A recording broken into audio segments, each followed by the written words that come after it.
o negociante de camelôs da Babilônia. Quanto maior a fome, mais a mente se mostra aguçada, do mesmo modo que se fica muito mais sensível ao cheiro do alimento. Tarkad, o filho de Azur, certamente pensava assim. Não tinha comido nada havia 2 dias inteiros, se não fizermos conta dos 2 pequenos figos furtados do alto do muro de um jardim. Só não pegou mais porque uma mulher muito zangada precipitou-se na sua direção, pondo-o para correr rua abaixo. Seus gritos terríveis ainda ecoavam nos ouvidos dele quando já atravessava a praça do mercado e o ajudaram inclusive a manter os dedos nervosos longe das tentadoras frutas, que as vendedoras expunham em suas barracas. Nunca tinha reparado antes em quanta comida era trazida para os mercados da Babilônia e como cheiravam bem. Deixando o local, rumou para uma hospedaria e ficou zanzando na frente da casa de pasto. Quem sabe não encontraria por ali algum conhecido, alguém de quem pudesse arrancar como empréstimo uma moeda de cobre, que ganharia para ele um sorriso do inamistoso dono da pousada e com isso, um atendimento simpático. Sem dinheiro tinha certeza de que o receberiam muito mal. Em sua abstração viu-se inesperadamente cara a cara com o homem que mais gostaria de evitar, a alta e angulosa figura de Dabazir, o negociante de camelôs. De todos os amigos e tantos outros a quem pedirá emprestado pequenas somas, Dabazir fazia-o sentir-se desconfortável, porque Tarkad não havia cumprido a promessa de saldar o mais rápido possível uma antiga dívida. O rosto de Dabazir iluminou-se ao avistar o outro. Ora, aqui temos Tarkad, justamente aquele que venho procurando para cobrar as 2 moedas de cobre que lhe emprestei faz um mês, além da moeda de prata relativa a um primeiro empréstimo. Que belo encontro! Poderei fazer um bom uso dessas moedas ainda hoje. E então, jovem, o que me diz? Tarkad gaguejou, ficando vermelho. Faminto, achava-se sem energia para discutir com o descarado Dabazir. Mil desculpas, murmurou fracamente, mas hoje estou sem qualquer moeda de cobre ou de prata. Me dê mais um tempo. Ora, vamos lá, insistiu Dabazir. Então não pode arranjar algumas moedas de cobre e uma moeda de prata para pagar pela generosidade de um velho amigo de seu pai, que o ajudou quando você se achava necessitado. Ainda não lhe paguei porque o azar tem me perseguido. O azar. Não responsabilize os deuses por sua própria fraqueza. O azar persegue todo homem que pensa mais em pedir emprestado do que em pagar. Venha fazer-me companhia, rapaz, enquanto almoço. Estou com fome e quero contar-lhe uma história. Tarkad vacilou devido à franqueza brutal de Dabazir, mas aqui estava finalmente um convite para entrar na casa de pasto. Dabazir conduziu-o até um dos cantos da sala, onde se sentaram sobre pequenos tapetes. Quando Kauskor, o proprietário, apareceu sorrindo, o negociante de camelôs dirigiu-se a ele com a familiaridade de sempre. Gordo lagarto do deserto, traga-me uma perna de cabra bem tostadinha, com muito molho, pão e todas as verduras que tiver, pois estou com fome e preciso de muita comida. Não esqueça de meu amigo aqui. Traga para ele um copo d'água. Bastante fria, por favor, pois está fazendo um calor babilônico. Tarkad quase sentiu um desfalecimento. Devia ficar ali bebendo água enquanto o outro devorava diante de seus olhos uma perna de cabra inteira? Não disse nada. Não pensava em nada que pudesse dizer. Dabazir, entretanto, não sabia o que era o silêncio. Sorrindo e acenando com naturalidade para os outros fregueses que o conheciam, continuou. Ouvi de um viajante recém-chegado de Urfa informações sobre um homem muito rico que tem uma peça de pedra cortada tão fina que se pode ver através dela. Ele colocou-a na janela de sua casa para barrar a chuva. Segundo o viajante, é amarela, e quando ele mesmo olhou através dela, todo mundo do outro lado pareceu-lhe estranho e diferente da realidade. O que diz sobre isso, Tarkad? Acha que o mundo pode parecer a alguém de uma cor diferente daquela que normalmente possui? Ouso dizer que sim, respondeu o jovem mais interessado na gorda perna de cabra que acabavam de colocar na frente de Dabazir. Bem, sei que isso pode ser verdade porque eu mesmo vi o mundo numa cor totalmente diferente daquela que ele geralmente apresenta, e a história que vou contar ilustra como cheguei a vê-lo em sua cor correta de novo. Dabazir vai contar uma história, sussurrou um freguês para o vizinho e chegou seu tapete mais para a frente. Outros frequentadores trouxeram para ali o que estavam comendo e formaram um semicírculo. Mastigavam ruidosamente junto aos ouvidos de Tarkad e roçavam nele os ossos ainda carnosos. Só ele não estava comendo. Dabazir não dividira sua refeição nem o encorajara a pegar um pedaço do pesado pão que, depois de cortado, tinha rolado da bandeja para o solo. A história que vou contar começou Dabazir, fazendo uma pausa para dar uma mordida num bom pedaço da perna de cabra, tem a ver com o início de minha vida e de como me tornei um negociante de camelôs. Alguém aqui sabia que já fui um escravo na Síria? Um murmúrio de surpresa correu toda a plateia improvisada, trazendo uma grande satisfação a Dabazir. Quando ainda jovem, continuou Dabazir, depois de um outro ataque furioso à perna de cabra, aprendi o ofício de meu pai, o fazedor de sandálias. Trabalhei com ele em sua loja e casei-me. Sendo novo e com habilidades ainda não inteiramente desenvolvidas, ganhava pouco, o bastante apenas para sustentar minha excelente mulher numa vida modesta. Eu ansiava por boas coisas que não tinha condições de obter. Logo descobri que os donos de loja tinham confiança em mim se eu quisesse comprar fiado. Jovem e sem experiência, não sabia que aquele que gasta mais do que ganha está semeando os ventos da autoindulgência, naturalmente desnecessária, de onde pode estar certo de que colherá turbilhões de problemas e humilhação. Assim acedi a meus caprichos por roupas finas e comprei coisas luxuosas para minha boa esposa e para o lar, tudo muito além de nossas posses. Paguei como pude e realmente no início não houve grandes contrariedades. Mas com o tempo descobri que eu não podia usar meus ganhos para viver e ao mesmo tempo pagar minhas dívidas. Os credores começaram a me procurar para que eu saldasse minhas compras extravagantes, e minha vida tornou-se miserável. Pedia emprestado aos amigos, mas tampouco podia pagar-lhes. As coisas iam de mal a pior. Minha esposa voltou para a casa do pai, enquanto eu me decidia a deixar a Babilônia e buscar uma outra cidade onde um jovem pudesse encontrar melhores chances. Durante 2 anos levei uma vida sem descanso e sem êxito trabalhando para donos de caravanas. Daí, vi-me associado a um grupo de simpáticos salteadores que percorriam o deserto em busca de caravanas desarmadas. Essas ações eram indignas do filho de meu pai, mas eu estava vendo o mundo através de um vidro colorido e não me dava conta da degradação a que tinha chegado. Tivemos sucesso em nossa primeira viagem, capturando um rico carregamento de ouro, seda e outros objetos valiosos. Levei o saque para Ginir e esbanjei tudo. Não tivemos tanta sorte da segunda vez. Assim que espoliamos um novo grupo de mercadores, fomos atacados pelos lanceiros de um chefe nativo que recebia dinheiro para dar proteção às caravanas. Nossos 2 líderes foram mortos, e o restante de nós foi levado para Damasco, onde fomos despojados de nossas roupas e vendidos como escravos. Fui comprado por 2 moedas de prata por um chefe sírio do deserto. Com os cabelos tosquiados e uma simples tanga para usar, não era assim tão diferente dos outros escravos.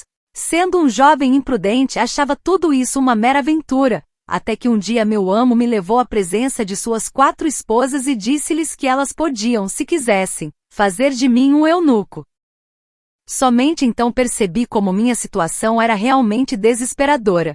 Esses homens do deserto eram ferozes e acostumados ao combate. Eu estava sujeito à vontade deles, sem armas nem meios de escapar. Eu ficava apavorado quando essas 4 mulheres começavam a me examinar. Perguntava a mim mesmo se poderia esperar piedade por parte delas. Cira, a primeira esposa, era a mais velha das 4. Seu rosto não se mexia quando punha os olhos em mim. Desviava-me dela meio descrente de minha sorte. A segunda esposa era uma desdenhosa beleza que me fitava com indiferença, como se eu fosse um verme da terra. As 2 mais jovens viviam rindo, como se tudo aquilo não passasse de uma excitante brincadeira. Pareceu durar um século a expectativa. Cada uma das mulheres dava a impressão de estar esperando pelas outras para decidir. Finalmente Cira manifestou-se, dizendo friamente: temos eunucos de sobra, mas poucos e incompetentes guardadores de camelôs. Ainda não fui visitar minha mãe que se acha doente, porque não confio em nenhum de nossos escravos para conduzir meu camelo. Pergunte a esse outro se ele sabe conduzir camelôs. Meu amo então me perguntou se eu sabia lidar com camelôs. Empenhando-me por ocultar a ansiedade, respondi: posso fazê-los ajoelharem-se, posso pôr-lhes as cargas, posso levá-los por longas viagens sem se cansarem. Se for necessário, posso consertar os arreios. O escravo sabe mais do que o necessário, observou meu amo. Se for seu desejo, Cira, use este homem como seu guardador de camelôs. Assim, fiquei sob as ordens diretas de Cira e naquele dia conduzi seu camelo por uma longa viagem de visita à sua mãe doente. Tive a oportunidade de pedir-lhe que intercedesse por mim junto a meu amo e contei-lhe que não era um escravo de nascença, mas o filho de um homem livre, um honrado fazedor de sandálias da Babilônia. Contei-lhe muitas coisas a respeito de minha própria vida. Seus comentários me deixaram desconcertado, e refleti muito sobre o que ela me disse. Como pode chamar a si mesmo um homem livre, quando sua própria fraqueza o trouxe à condição em que se acha? Se um homem tem dentro de si a alma de um escravo, não é exatamente nisso que se transforma, não obstante seu nascimento, assim como a água procura o seu nível? Se um homem tem dentro dele a alma de um cidadão livre, não se tornará respeitado e honrado em sua própria cidade, a despeito de seu infortúnio? Por mais de um ano fui um escravo e vivi com escravos, mas não podia tornar-me um deles. Um dia Cira me perguntou, por que fica sozinho em sua tenda, quando os demais escravos aproveitam a folga divertindo-se uns com os outros? Estou refletindo sobre o que a senhora me disse. Não acredito que tenha a alma de um escravo. Não posso juntar-me a eles, portanto devo me manter à parte. Eu também me mantenho à parte, confidenciou-me ela. Meu dote era valioso, e meu senhor casou-se comigo por causa disso. Mas ele não me deseja. Tudo quanto uma mulher almeja é ser desejada. Devido a isso e ao fato de ser estéril e não poder ter filhos, devo me manter à parte. Se fosse homem, preferiria morrer a me tornar um escravo, mas as convenções de nossa tribo reservam às mulheres o papel de escravas. O que acha de mim agora? Perguntei-lhe a queima-roupa. Tenho a alma de um homem ou a de um escravo? Você tem vontade de saldar as dívidas que fez na Babilônia? Sim, tenho vontade, mas não vejo como. Se deixar que os anos passem sem fazer qualquer esforço para pagar, então você tem a desprezível alma de um escravo. O mesmo pode ser dito do homem que não respeita a si mesmo, e ninguém pode respeitar a si mesmo se não paga honestamente suas dívidas. Mas o que posso fazer se sou um escravo na Síria? Permaneça como escravo na Síria, seu fraco. Não sou um fraco, neguei vivamente. Então prove. Como? Seu grande rei não combate os inimigos de todas as maneiras que pode e com todas as forças de que dispõe? Suas dívidas são seus inimigos. Elas correram com você da Babilônia. Você abandonou-as, e elas cresceram num nível sufocante para você. Se as tivesse enfrentado como um homem, daria conta do recado e se veria admitido entre os concidadãos. Mas não teve coragem de combatê-las, e seu amor próprio minguou tanto que agora você não passa de um escravo na Síria. Quanto mais pensava em suas duras acusações, mais elaborava frases defensivas para provar a mim mesmo que não era intimamente um escravo. Mas não tive tempo de usá-las. 3 dias depois, a criada de Cira veio me procurar em seu nome. Minha mãe acha-se novamente muito doente, disse ela. Cele os 2 melhores camelôs do rebanho de meu marido. Providencie água e alimento para uma longa viagem. A criada abrirá as despensas para você. Carreguei os camelôs, impressionado com a quantidade de mantimentos fornecidos pela criada, pois a mãe de Cira morava a menos de um dia de viagem. A criada montou num dos camelôs, enquanto eu conduzia o de minha senhora. Tinha acabado de escurecer quando chegamos à casa materna de Cira. Esta despediu a criada e disse-me: Dabazir, você tem a alma de um homem livre ou a alma de um escravo? A alma de um homem livre, insisti. Então chegou sua chance de prová-lo. Nosso dono está desmaiado de tanta bebida, e seus chefes não fizeram por menos. Pegue estes camelôs e fuja. Nesta bolsa há roupas de seu amo com que você poderá disfarçar-se. Direi que furtou os camelôs e fugiu enquanto eu visitava minha mãe doente. Você tem a alma de uma rainha, disse-lhe. Como gostaria de conduzi-la à felicidade. A felicidade, respondeu ela, não se acha à espera da esposa fugida numa terra distante, entre gente estranha.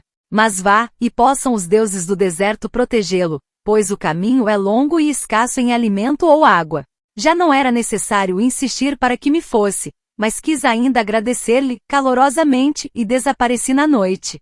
Eu não conhecia aquela estranha região, e tinha apenas uma tênue ideia de onde ficava a Babilônia, mas me pus corajosamente a caminho através do deserto, em direção às colinas.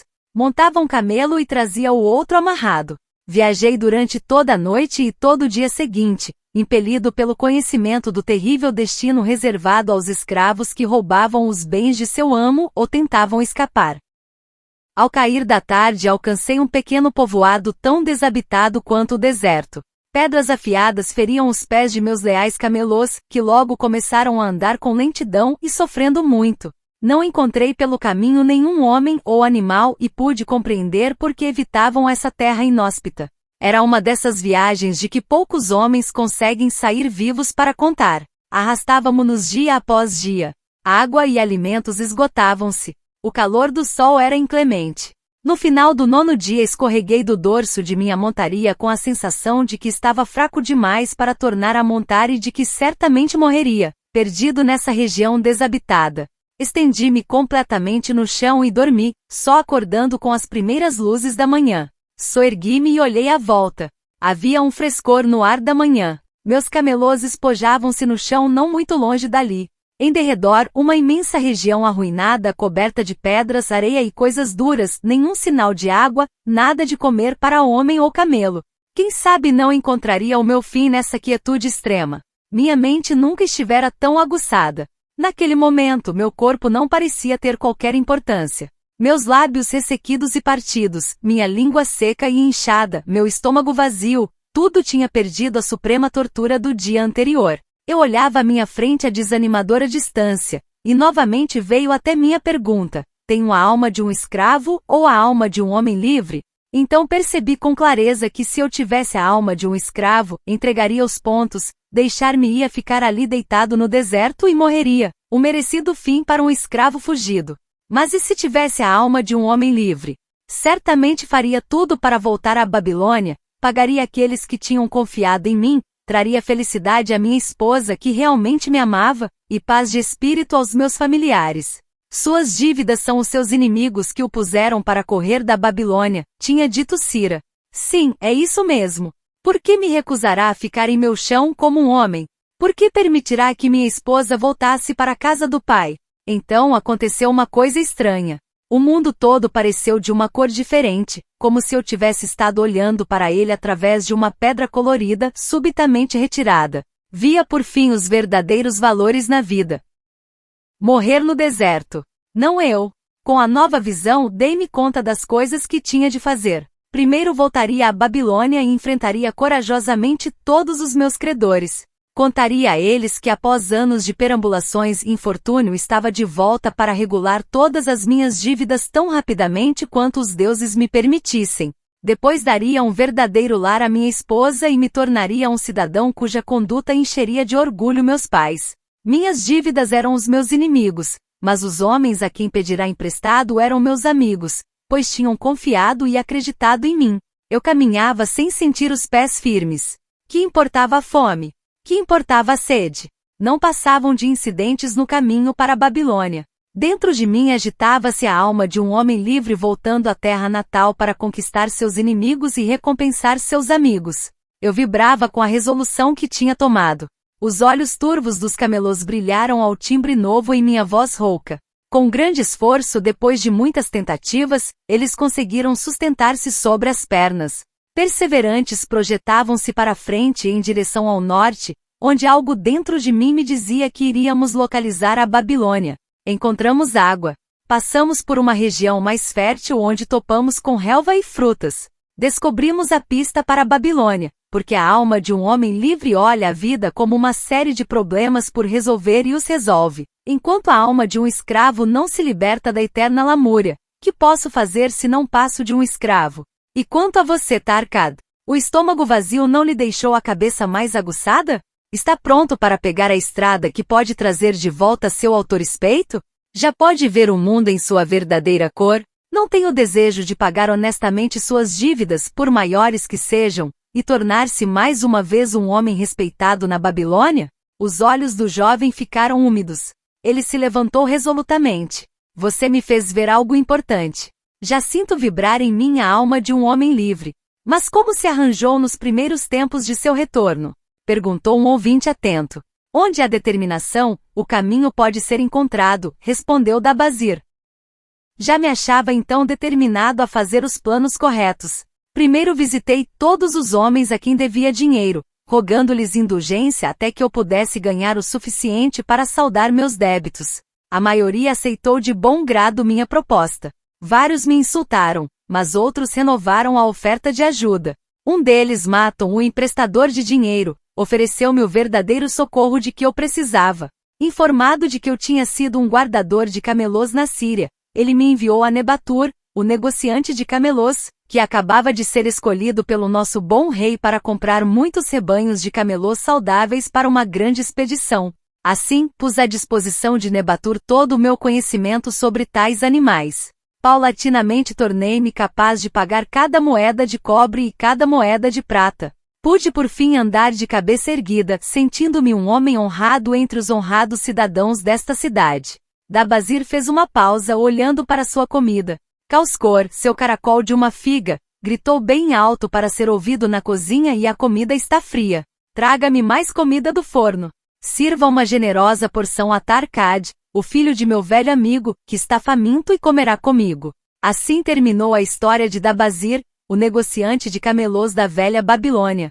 Ele encontrou sua própria alma quando compreendeu uma grande verdade, uma verdade conhecida e usada por homens sábios muito antes do seu tempo. Ela tem tirado homens de todas as idades de dificuldades e conduzido ao sucesso e assim continuará fazendo para todos aqueles que conseguem sentir seu mágico poder. Isso vale para qualquer pessoa que leia estas linhas. Onde há determinação, o caminho pode ser encontrado. Se você está gostando deste livro, não esqueça de deixar o like e se inscreva no nosso canal Som Livro Audiobooks.